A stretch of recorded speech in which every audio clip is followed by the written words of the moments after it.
Greetings, everyone. This is Long Yu. Welcome to Spiritual Science. Now I'm going to read from one of the Mahayana Buddhist texts in regards to eating meat and what it actually says about it. So this is Shradapa translation. This here is from the school of Mahayana Buddhism, and it is the final chapter of the Lankavatara Sutra. And this here has been an important influence on the Chan Zen schools of China and Japan. The chapter on meat eating argues strongly that a bodhisattva, the ideal Buddhist practitioner for the Mahayana, should abstain from eating meat. In doing so, it not only argues against, but flatly contradicts earlier Buddhist scriptures in which its audience would have been familiar. This chapter on meat eating is unusual for a Buddhist text in the strength of rhetoric it employs against those who hold a different view. This suggests that at the time the text was composed, the debate around whether Buddhists were obligated to abstain from eating meat or not was a heated one. Indeed, the popularity of the Lankavatara Sutra in China and Japan was a major factor in promoting vegetarianism in those societies, particularly amongst Buddhist monks and nuns. This is a translation from Sanskrit of the 8th chapter of the Lankavatara Sutra, chapter on meat eating. Here goes. Then, when the Bodhisattva, the great being Mahamati, had questioned the Blessed One in verse, he again requested instruction from him.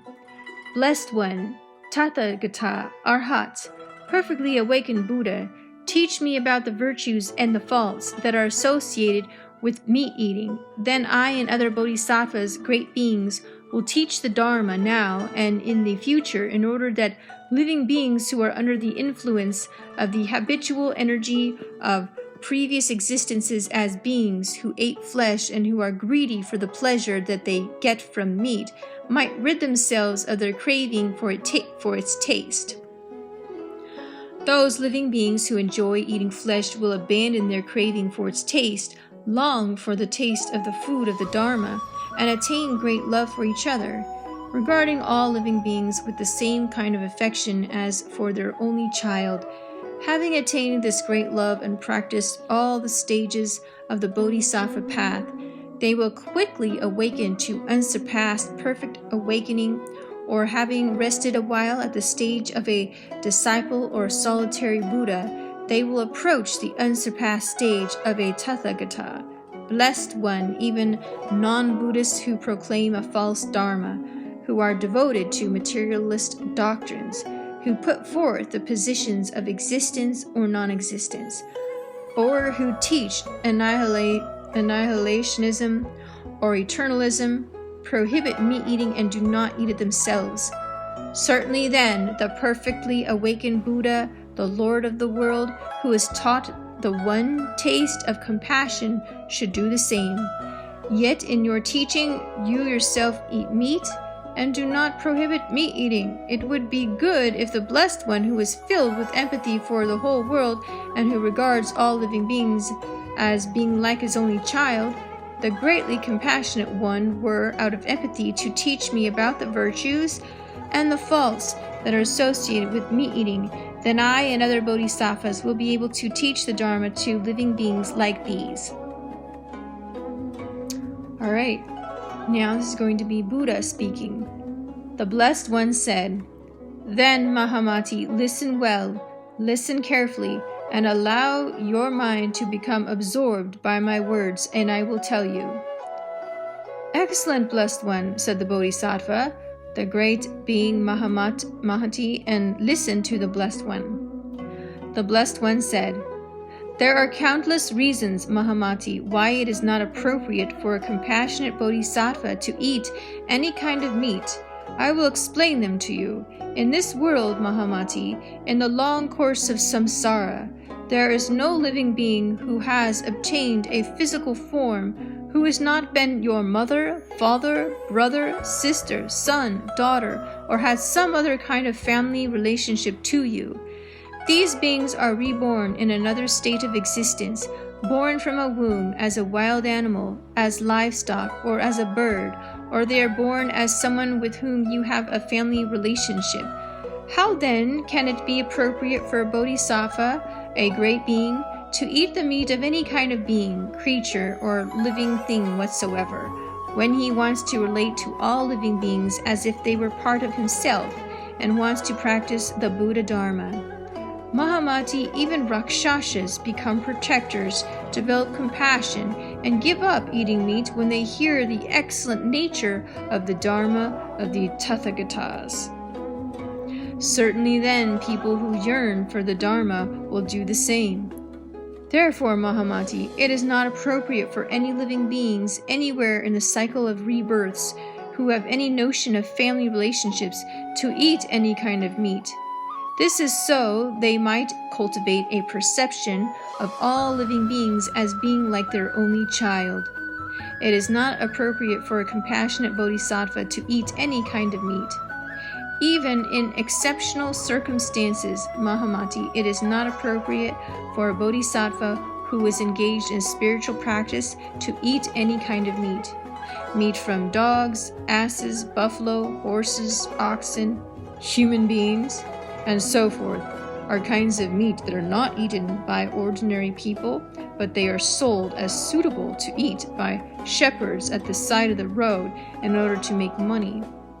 Therefore, Mahamati, it is not appropriate for a bodhisattva to eat meat from anywhere at all. It is not appropriate, Mahamati, for a bodhisattva who loves purity to eat meat that comes from the union of semen and blood. It is not appropriate, Mahamati, for a bodhisattva whose spiritual practice is to strive to develop love to eat meat, as this will cause the living beings to shake in fear. For example, Mahamati, when a dog sees a domba, an outcast, or a fisherman who desires to eat flesh, even from a distance he will be gripped by fear and think, "These are accomplished killers. They will kill me too." In the same way, Mahamati, when other minute creatures of the air, the earth, or the water see a meat eater, even from a distance, will, with their keen sense of smell, detect the scent of the Rakshasa, and quickly flee from such people who may bring death. Therefore, Mahamati, it is not appropriate for a bodhisattva whose spiritual practice is to dwell with great love to eat meat, because this will cause living beings to shake in fear. It is not appropriate, Mahamati, for a bodhisattva to eat meat which stinks and which is pleasing to ignoble people, because eating meat gives one a bad reputation, and because noble people abstain from it.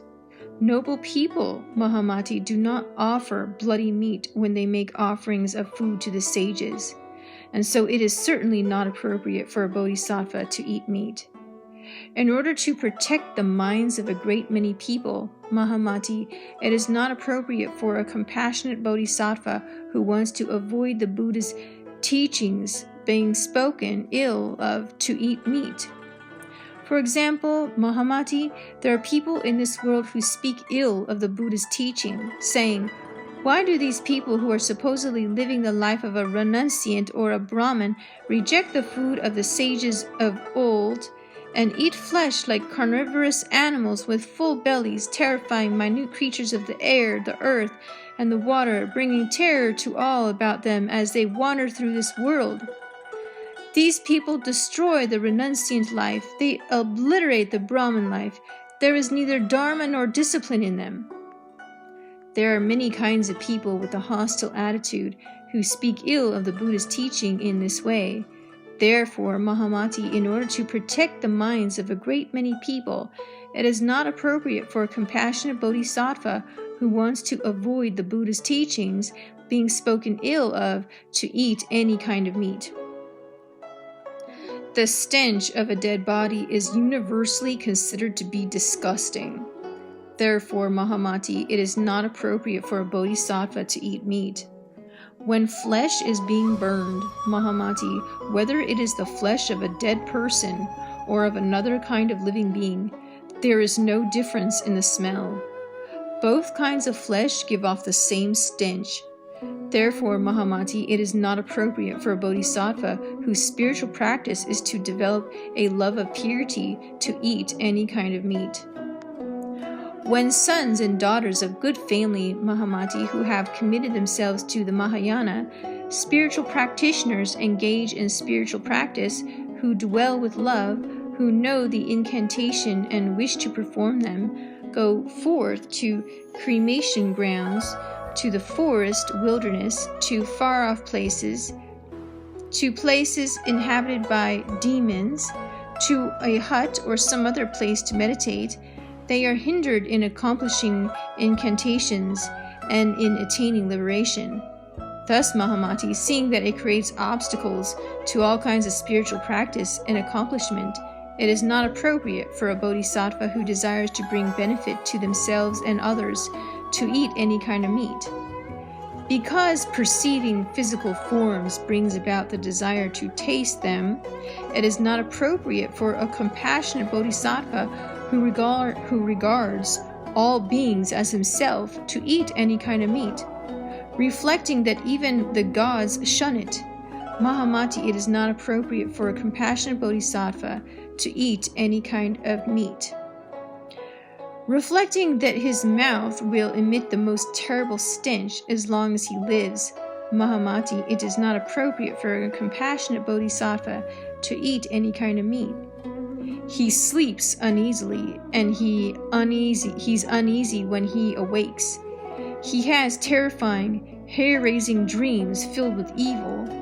Alone in an empty house, his dwelling is lonely, and demons seize his spirit. He may be struck by terror and begin to tremble at any time for no reason. He does not know how much to eat. When he eats and drinks, he neither tastes properly, digests properly, nor feels properly satisfied. His intestines are filled with a great many worms and things which cause leprosy. He no longer even minds suffering frequently from disease. When I have taught my disciples to regard food as if it were the flesh of their own child, or as medicine, how can I approve of bloody meat as food for my disciples? Meat which ignoble people serve and noble people abstain from, which is the cause of so many faults, such as those I have described, and removes so many virtues, which was not offered as food to the sages, and which is improper.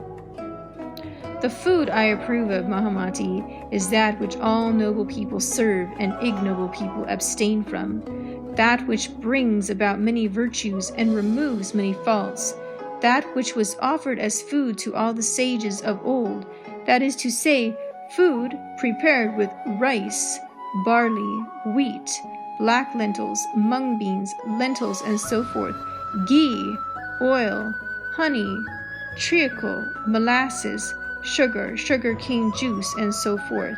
This is proper food. In the future, Mahamati, certain deluded people, following a variety of different kinds of discipline and teaching, distorted views under the influence of the habitual energy of previous existences, as being who ate flesh and entrenched in their desire for the taste of it, may not like this kind of food when it is offered to them.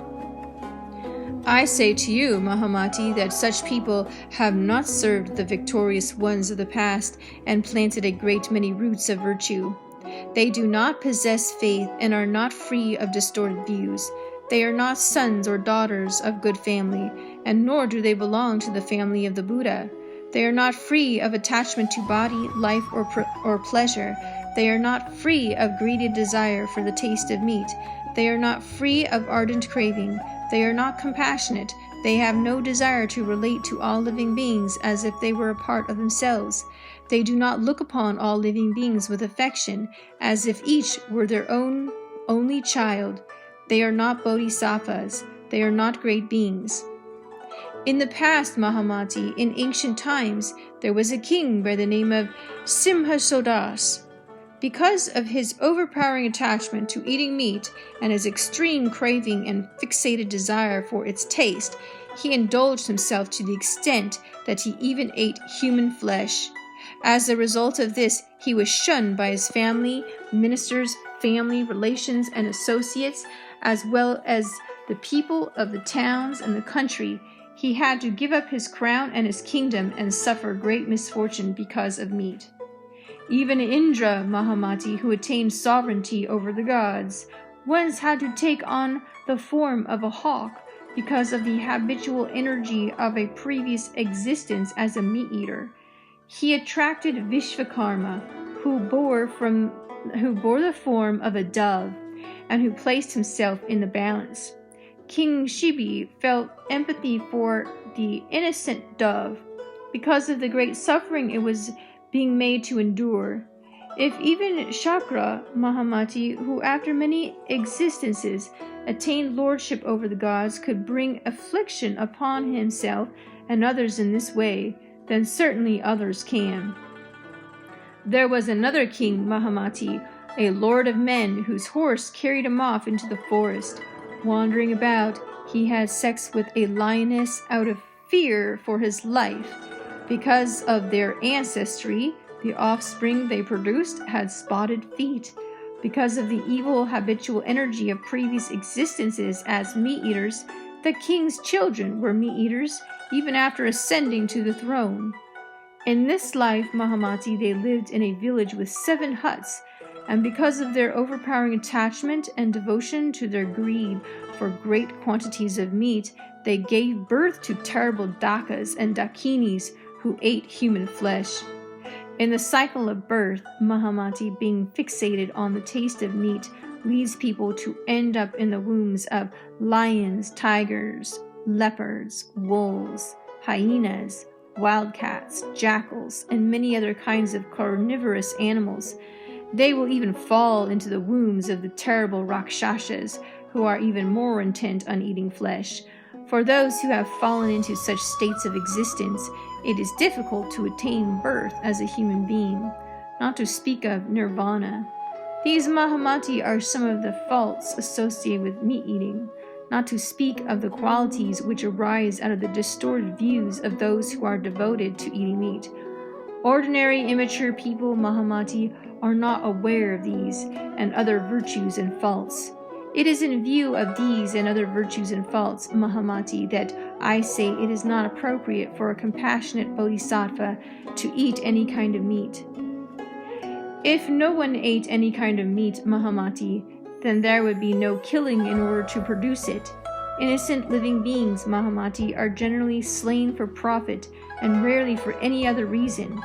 The overpowering addiction to the taste of meat is so pernicious, Mahamati, that people not only eat the flesh of living beings, such as wild animals and birds, but even human flesh.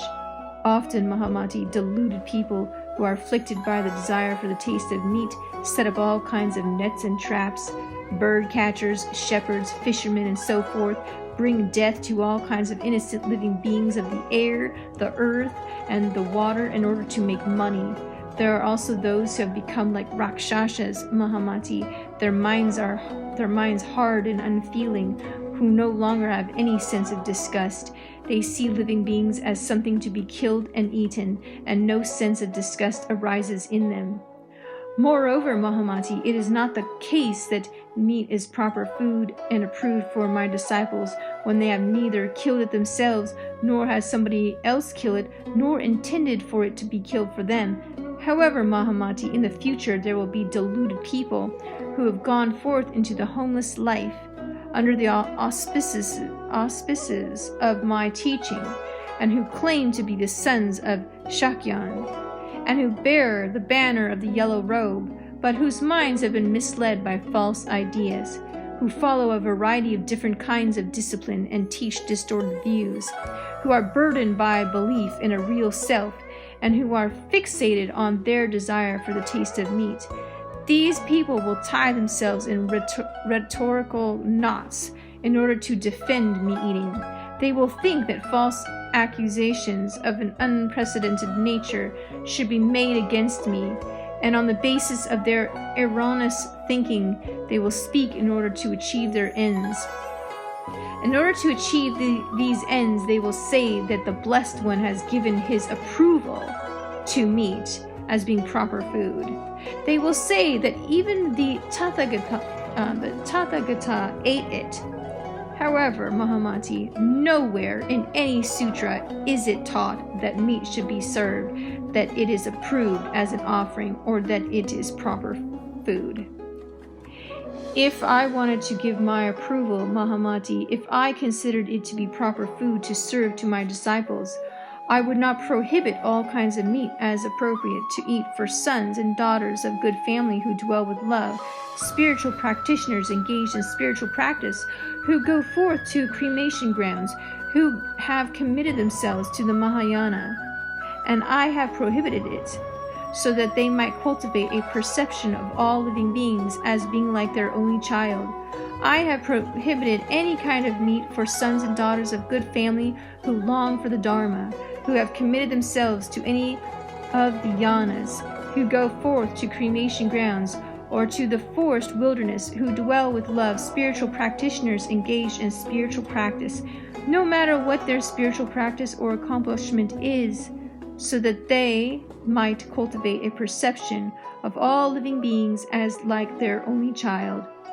In certain places in the scriptures, precepts are arranged in successive order, linked to each other systematically like the steps of a ladder. Thus, with the rule of threefold purity having been laid down, meat, which has not been killed specifically for one, is not prohibited. That is the reason for the prohibition on 10 kinds of meat. In this sutra, however, any meat eating of any kind, in any circumstances, by any means, is prohibited. Therefore, Mahamani, I have not approved of, do not approve of, and will not approve of anyone eating meat. I say, Mahamati, that meat is not proper food for someone who has gone forth into the homeless life. Some, Mahamati, will think that false accusations should be made against me, and they will say that even the Tathagata ate meat. These and other deluded people, Mahamati, will be obstructed by the faults they have created by their own actions, and will spend a long time in states of existence which will have no meaning or no benefit for them. My noble disciples, Mahamati, do not even eat the food of ordinary people, and certainly not bloody meat, which is improper. My disciples, Mahamati, as well as solitary Buddhas and Bodhisattvas, and so certainly the Tathagatas, eat the food of the Dharma, not food made of flesh. The Tathagatas, Mahamati, have Dharma bodies, and they nourish themselves with the food of the Dharma. They do not have bodies of flesh, and they do not nourish themselves with any kind of food made of flesh. They have expelled the habitual energy of the longing and the desire which maintains all states of existence.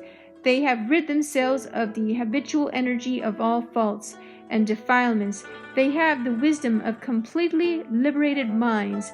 They are all-knowing, all-seeing, and greatly compassionate regarding all living beings as being like their only child. When I perceive all living beings as being like my only child, Mahamati, how could I approve of my disciples eating the flesh of my own children? And how could I eat it myself? Mahamati, there is no basis for the claim that I have approved of my disciples eating meat or eaten it myself. The following words were then spoken.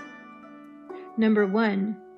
Intoxicants, meat, and onions are not to be eaten, great sage, by bodhisattvas, great beings, or by the radiant, heroic, victorious one. Number 2.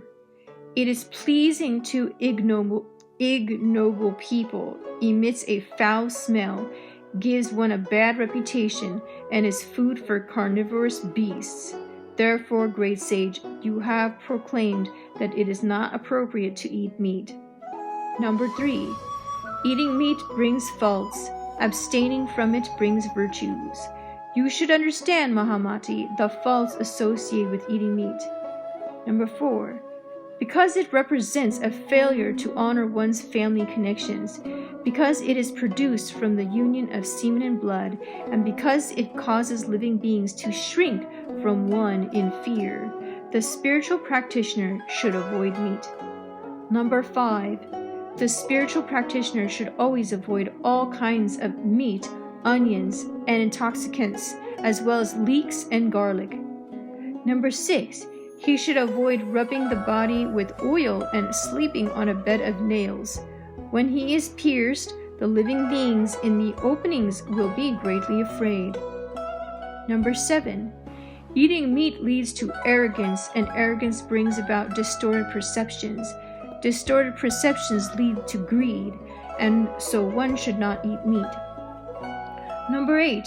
Distorted perceptions lead to greed, and a mind filled with greed is deluded by it.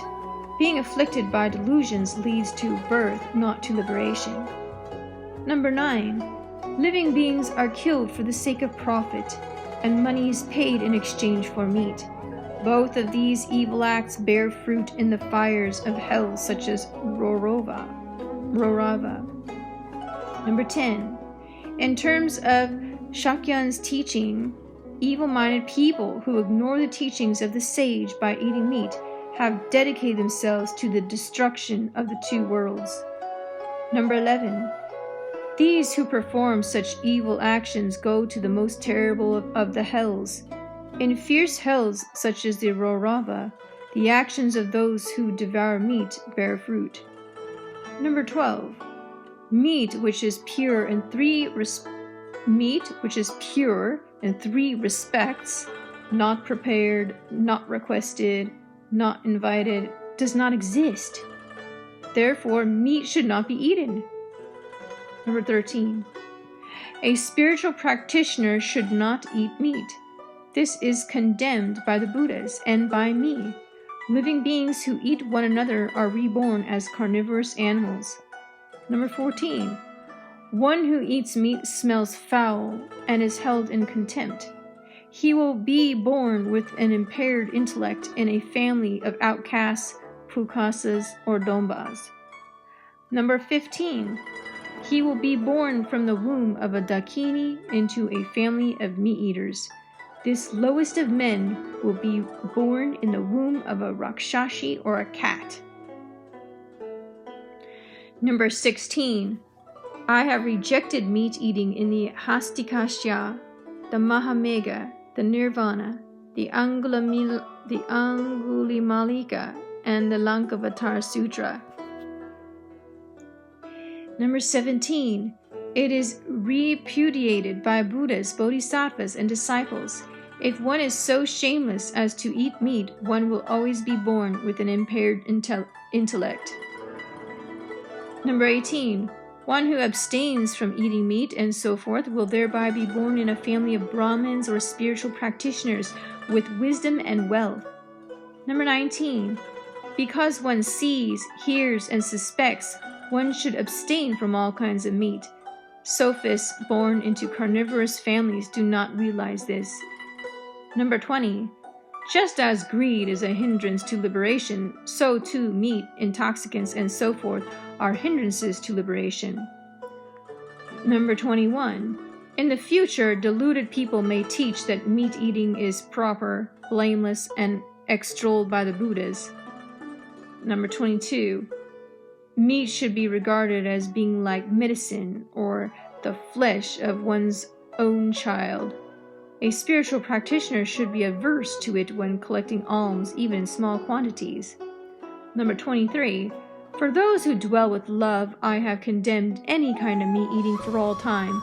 Those who eat meat will be born alongside lions, tigers, wolves, and so forth. Number 24. Therefore, it is not appropriate to eat meat which causes people to shake in fear and is an obstacle to the Dharma, which leads to liberation. Abstinence from meat is the banner of the noble ones. This is the chapter on meat eating, the 8th chapter of the Lankavatara, which is the heart of the teachings of all the Buddhas. Alright, so I will stop here. So this really lays forth the foundation the principle of no meat eating within Mahayana Buddhism. And so what I would like to do is, in my next video, I would like to also lay down the foundation for the spiritual teachings of the Mahayana Buddhism and what it's all about. So this is one aspect of it, about not eating animal flesh, and then I'd like to also share some of the other spiritual aspects of the practice and the beliefs. So that will be coming up in my next video. Thanks for listening, and you all have a great day.